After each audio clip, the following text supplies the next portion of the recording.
Hello, my name is Ethan, and welcome back to another episode of Path of Exile 2. In this episode, I changed my tree.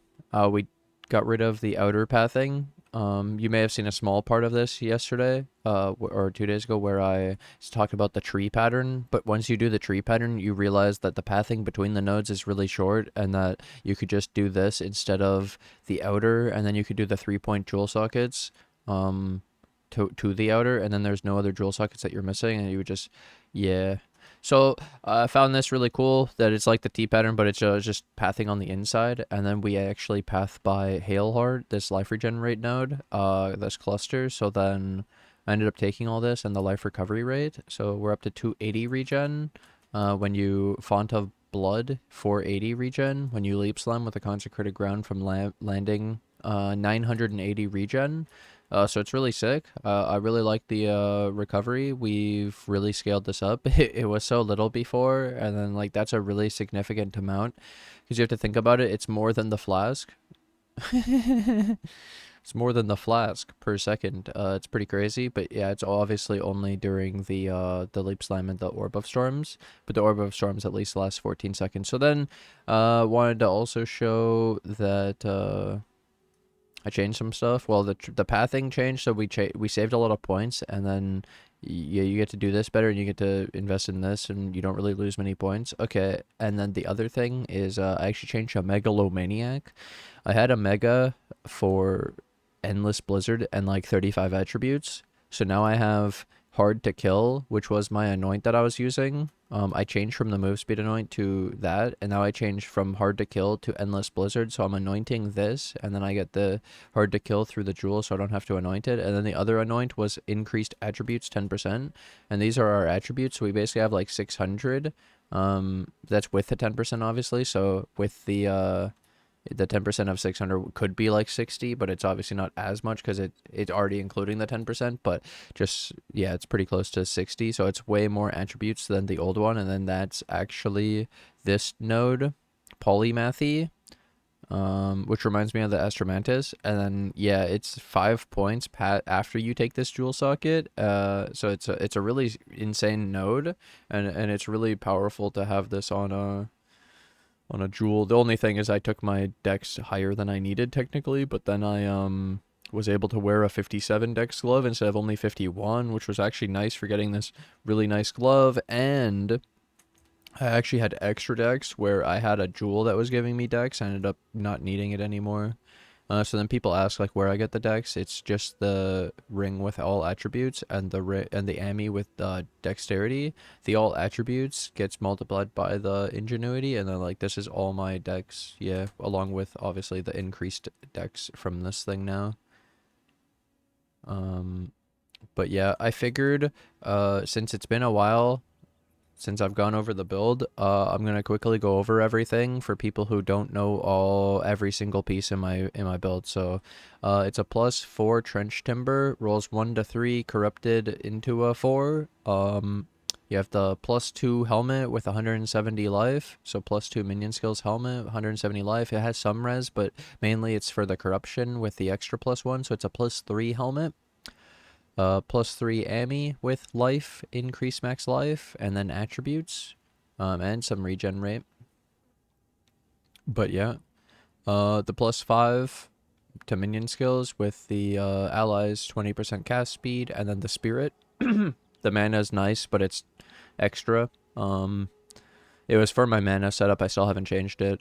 And yeah, we have Purity of Lightning. Then the chest is the increased max life per rune core, and the Ellie res, and then I have 5, and then I got the boot with the 23% reduced undead minions, and then I got the glove with res, attributes, mana, life, and the life per enemy killed. We got the chaos res, strength, int, lightning res, life, mana, attributes, fire, and res, fire res, chaos res, Ellie res. And then those get scaled up by the ingenuity 81%. I got an instant recovery life flask with increased charges. The melting maelstrom. You could get the unique flask from Olroth, expedition boss. And then I'm using immune to bleeding. I'm sorry, immune to ignite. And it's used when you become ignited, and I have increased duration, reduced charges used, and I corrupted for the quality. This is really sick though. I find that we don't get blood very much because we're using the mana, and then when we do get blood, we have a lot of recovery now, where the ignite happens more often and it's more deadly because it's like Trail of Fire. A rare mob is leaving burning ground that ignites you, and you can become immune to it, and it like melts our minions. One thing of it for like 5 seconds melts our minions to half HP. It's pretty crazy. And then while I was at it, I was going to hover over all my jewels. So we have the +3 to Skelly Frost Mage. It's the Prism of Belief if you haven't seen this vid. And then 3 mod, minion damage, minion attack and cast speed, minion crit damage bonus, and the rolls matter. So I used to point this out of like, you could add them up. So 36 with the crit damage bonus and the minion damage. And then I would count the attack speed as a 4, as like, let's say a 15, a perfectly rolled minion damage. It's not perfect, but you know, you could roughly do that. So it's like 39, 51 total, 51 on this one.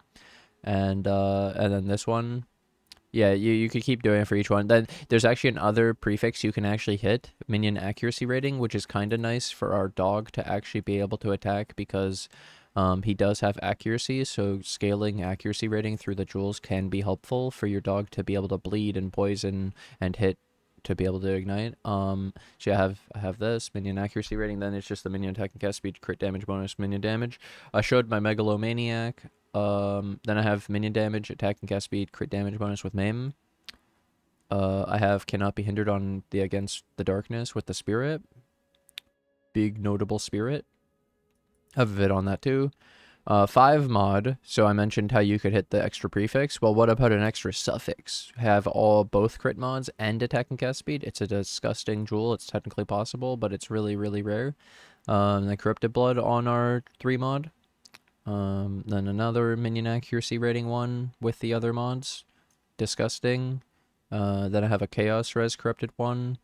Then another 3 mod, so just the extra chaos or damage. Another 3 mod, Corrupted. It was a failure, I'm pretty sure. Like, this already had the 3 mods, and I corrupted into like freeze threshold or cold damage. It doesn't help, by the way. And then yeah, another 3 mod, the energy shield from Equip Focus. I don't have a focus, and even if I did, you know, I wouldn't be using one. I honestly wouldn't be using one. Before though, when I used the Eldritch Battery to convert the ES into mana through this thing, it didn't do anything, because then I didn't have any energy shield, by the way. So yeah. And then like, I had said this in the last vid, but I swapped this to life. And then I kept this as minion damage. And then we changed the stuff down here, yeah, to not take that. Then some small stuff. The life on them, 17.6k. The Hound was 22. The 17.6k, they sometimes die a little bit on the later waves of Simu, but then I have 28, so losing a few isn't that bad. But yeah, the 27 chaos res, the low fire res, these are pretty bad for it. And then yeah, the physical damage reduction says it's 67, and they have some energy shield apparently, and then they have 12 move speed, even though you give them 20, and I have 405 minion damage, 113 minion life. And then the links are in the description, so I highly recommend that. But real quick, wildshards, feeding frenzy, cold pen, arcane tempo, fork. I really like that link. The magnified effect, fire infusion, Envenom, lacerate, wildfire. And then I'll show it. It's 93k, so I don't know, somehow this number is lower. I think I cut a lot of damage from my tree, but then the survivability I gained and like the change, so for example, being able to get all the extra attributes, so have the extra life, to get the extra spirit, because I had only 0 extra spirit before, now I have 12, so I gained a lot of life. Like, we're almost at 4k. And then yeah, to also get this regen 280, where I showed up to the 980, is quite a lot of regen, to be honest, when you only have 4k. It's a quarter of your HP per second. And then yeah, we still have the mana and the rest. So that was the other thing, having to change the pathing to take the mind over matter, spend the point on the Zealot's Oath, the points for the extra survivability. Yeah, I gave up some damage, but I actually like this overall. I've been more comfy in my Simulacrum. I've been leveling up. We're at 38%. I died once. Honorable mention. Basically, if you click a wave on a Simu, you start the next round. Okay, you've clicked it. The wave is starting. You have to, like, click on the ground with your Incinerate, or use your Orb of Storms, or Eye of Winter, or anything, Leap Slam. Like, don't just have your last click as the click on the mirror. It breaks it. It breaks your minion AI, and that got me killed, because they don't target very well. Like, they randomly path to the mirror that's not there anymore. They're kind of like cats with a laser pointer. You're actually griefing your minions. You're like, giving them a target, but the target's not actually there, and then now they're targeting that instead of targeting to kill all the shit that's spawning in the wave. So basic point is, once you start a wave, just click on the ground one time, or like move to fix your minions. And that got me killed, just because, you know, when your minions aren't killing, everything kills you. True.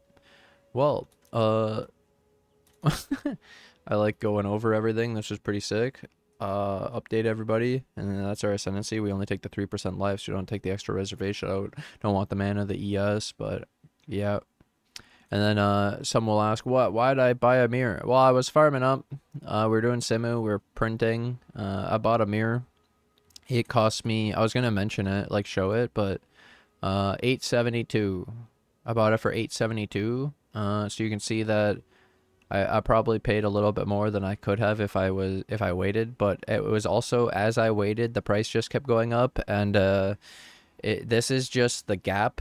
Like, you could insta buy one for 884, or you could wait and buy one at 870, 871 if somebody actually sells one. But I had it technically when I first started trying to buy it this morning. It was 836. So it went up a lot, and it was mostly because, imagine the people who have a lot of currency and then they are playing with this margin, so they are patient, buy the mirror for cheap, and then sell it for higher.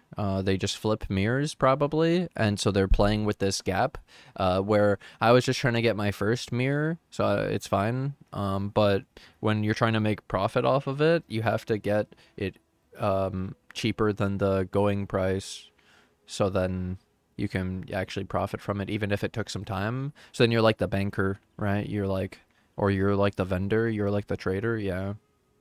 Because you actually having to be there, hold on to the stuff, be patient, wait, figure out the prices, figure out the margin, and the prices can fluctuate, so you can get screwed. Because, like, another example, while I was waiting, like, imagine I put it at 836, and then it'll never buy if the price goes higher, and then imagine it just kept going up. So by buying the mirror at 872, at least I've locked it in, like, I'm safe. I got it at 872, it can't go any higher. If it goes down, whatever, I lost, but, like, realistically, I just wanted the mirror, so GG, man. And the next question in people's head, what do you want the mirror for? You'll see, bro, you'll see.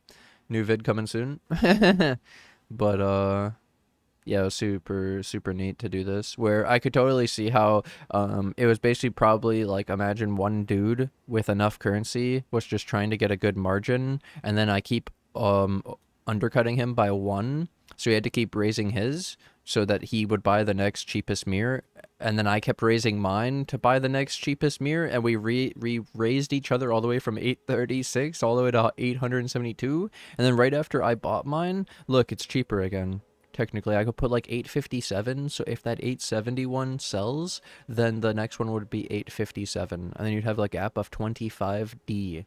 Now, you may think, holy, that's a lot, but it's like, yeah, 25 of 882 or 857.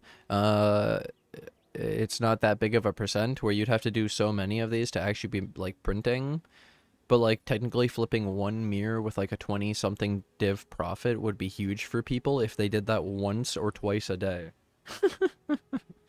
But then you have to have the starter capital, and you have to also be able to sit on it and be patient. And then there's a risk too of, imagine we figure out a way to farm the mirrors more often with like rarity, for example. Like, what if everybody just started stacking this? I don't know that this actually works, but let's say everyone just started stacking insane amounts of rarity and everybody started printing mirrors and the price just started crashing, but this guy was trying to flip mirrors and had a bunch of them. He'd get screwed holding the bag, and then it would drop, and then all of his stuff would be worthless, and he could actually lose money on the flipping, not make money. Yeah, kind of crazy.